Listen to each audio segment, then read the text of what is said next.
So this is my baking soda, vinegar, and rocket experiment. For this experiment, there are only 2 ingredients that we had to use.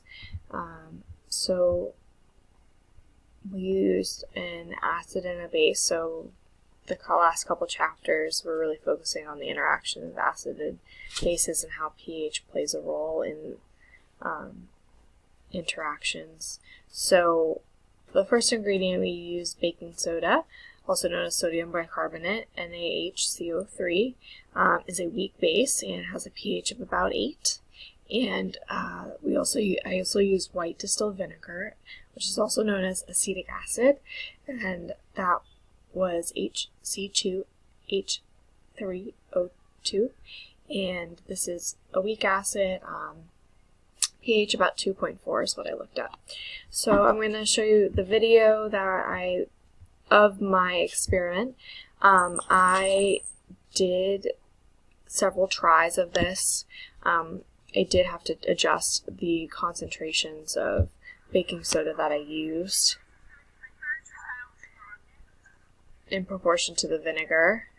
By the third time, which is what this is, I kind of thought that I had it right, but my vessel, the stabilization of turning it upside down and kind of letting it go, I think I didn't.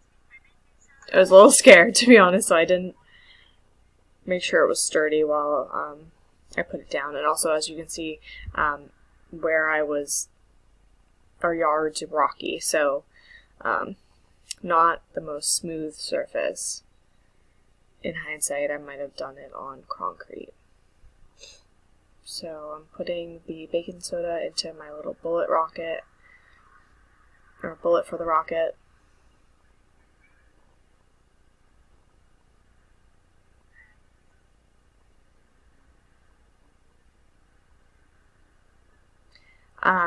With the first 2 attempts, I tried to kind of cork the bottle with some paper towel, and I found that to be ineffective, so I tried to use just putting the cap on very lightly and then turning it upside down. So in this experiment, I thought that it worked a little bit better just because it was faster for me to, be able to put it on. And so as you can see, I did get some reaction. It fell over, and then there's some foaming at the bottom there, if you can tell, on the rock. So there was a reaction, just not as pretty as I would like it to have been. So this reaction of these 2 substances, what is happening here is that, so the baking soda is a base, and as a base it's going to accept protons from acids, and so in this case it takes a proton from the vinegar, and as this occurs it exchanges the ions, and NaC2H3O2 is produced, but then H2CO3 is produced, and from that we get we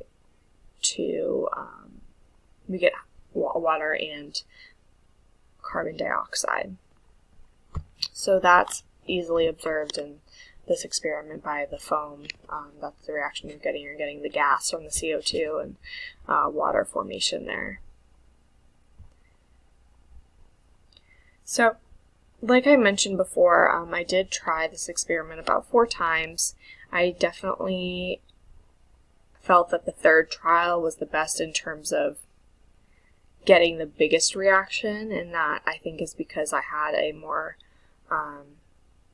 equal amount of baking soda to the vinegar. I think before I wasn't using enough baking soda. I thought that just a little bit would be enough to have a big reaction. So that made the third trial the best, but I think it was just not really designing the vessel in the best way. I did try to, put the pens on the bottle as a stabilization, but then I had an uneven surface combined with trying to cork it and turn it upside down fast enough.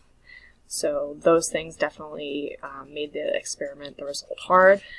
But overall, this experiment definitely showed how acid and base interactions occur and create new substances in the process. So I definitely thought that it was cool. It was cool to try.